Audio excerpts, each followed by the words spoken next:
My wing is ready for flight. I would like to turn back. If I stayed timeless time, I would have little luck.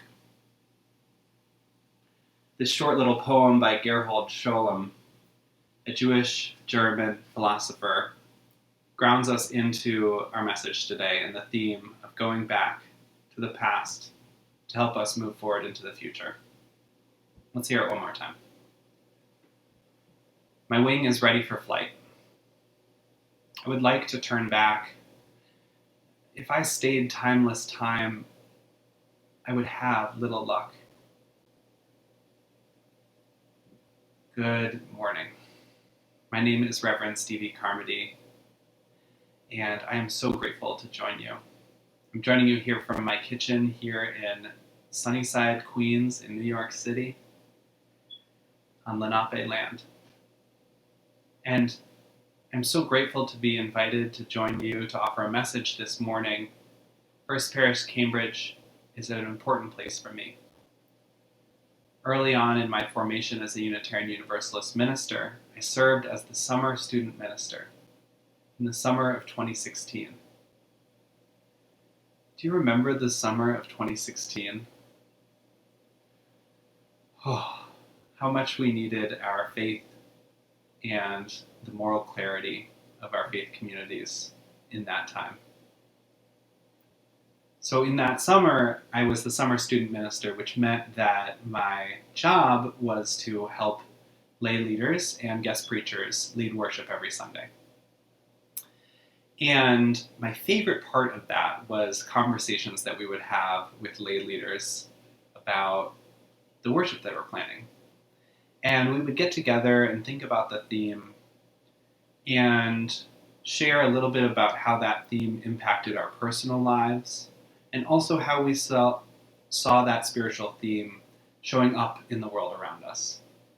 And in these dialogues and collaborative conversations, we would eventually arrive on what I would call the crux of the worship, that sort of central seed out of which everything else about the worship was going to grow. It was usually some hard question that we were wrestling with, or some piece of good news that we really wanted to lift up. And we found it.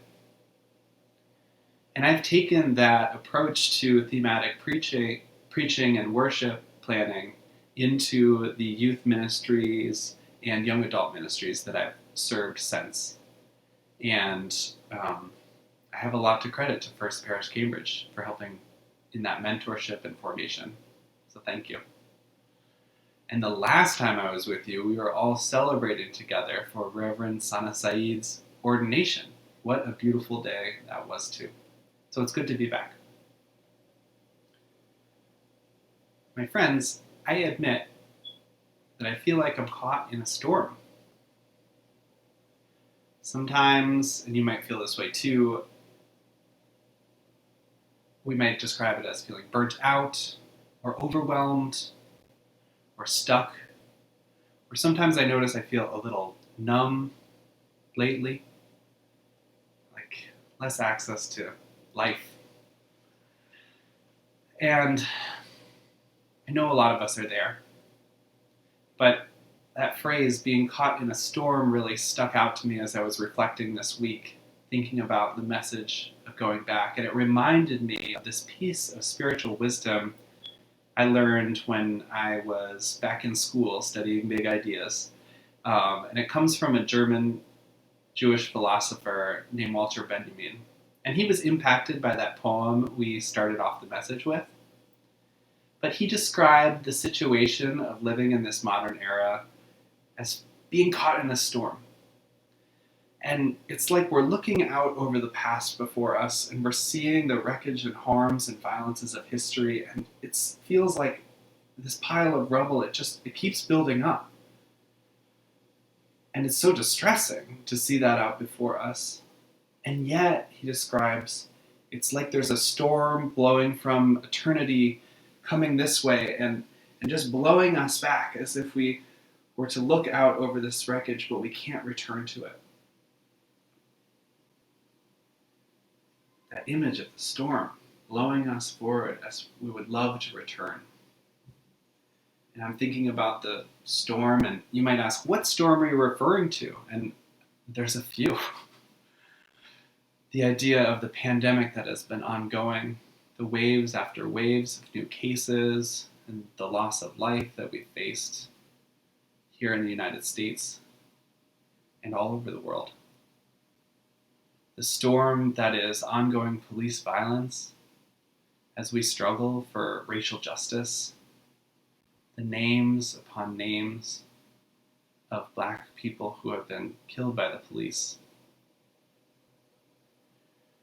the ongoing climate crisis and destruction from the extractive industries, and our struggle to mitigate that.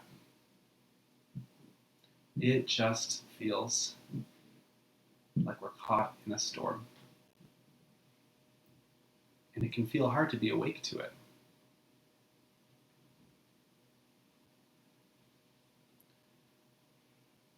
Return again, return again, return to the home of your soul. Return to who you are, return to what you are, return to where you are. Born and reborn again.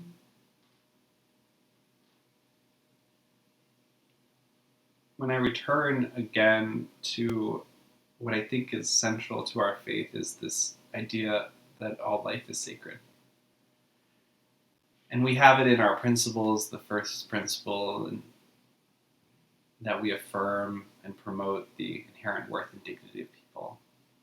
And we think about our seventh principle and our interconnection in life systems and all of nature and our interdependence upon one another. But I really think about when I return to our faith, it's about the sacredness of life. And the thing about sacredness is it exceeds any meaning making or words that I or you could say. Part of what's so hard about the storm is that we keep losing people and the harm keeps going. And so our resources around mourning are so calibrated to this idea of the loss happens and then we mourn. But what do we do when we're in the middle of a storm and the harm is ongoing?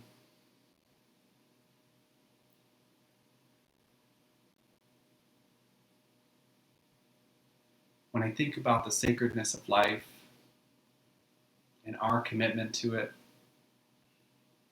I think about the resources we do have in grieving and mourning.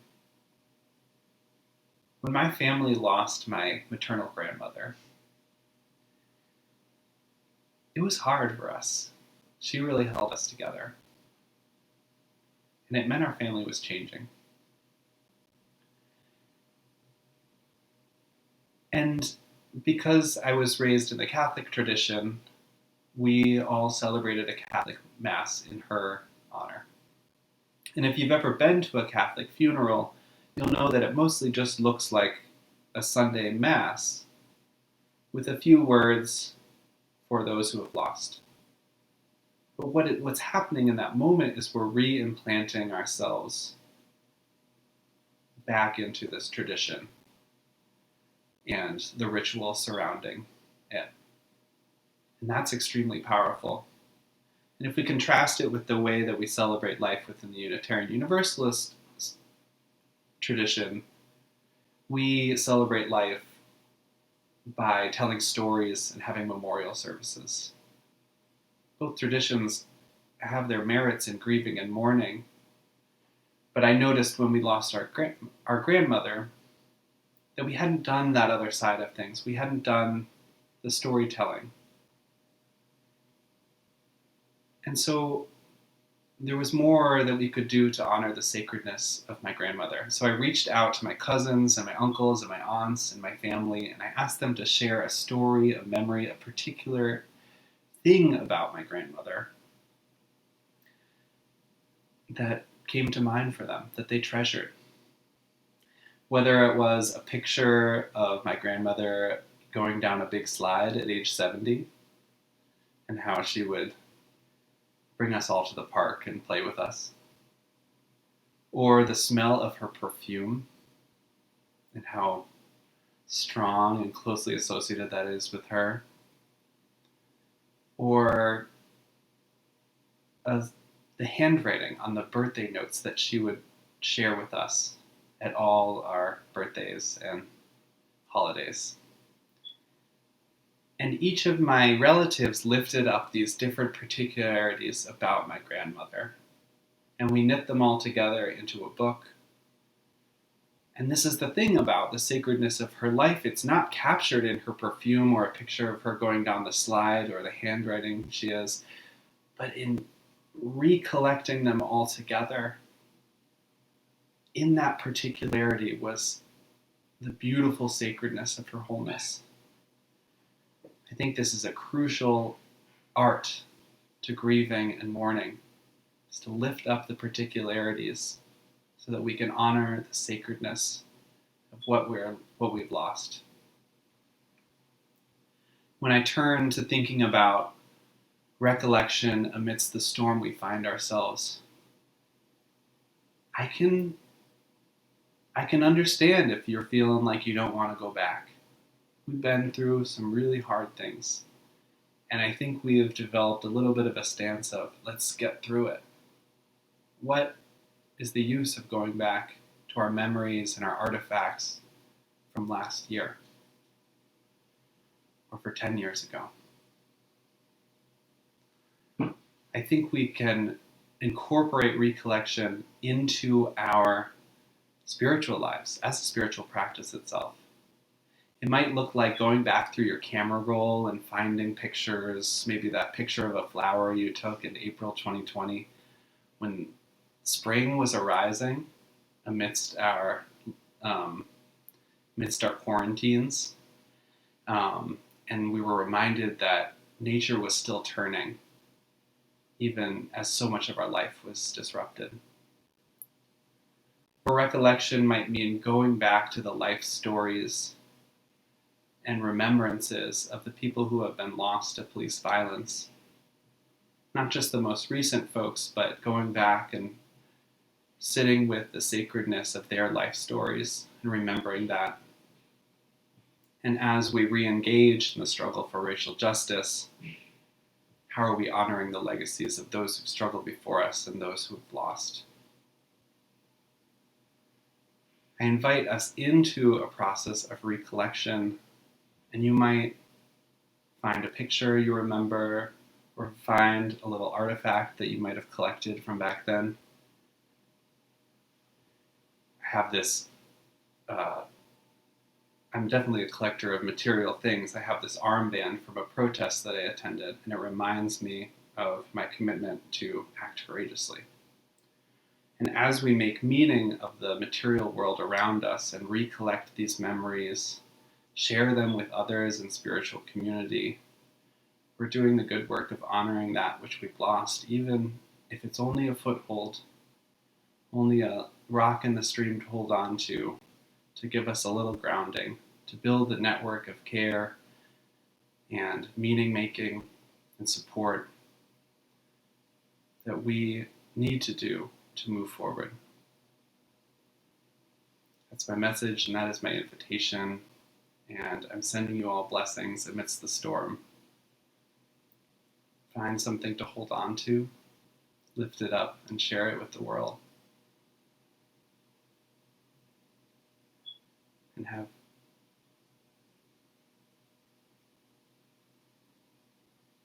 And take heart, because we're not alone in this. Thank you, First Parish Cambridge. Be well.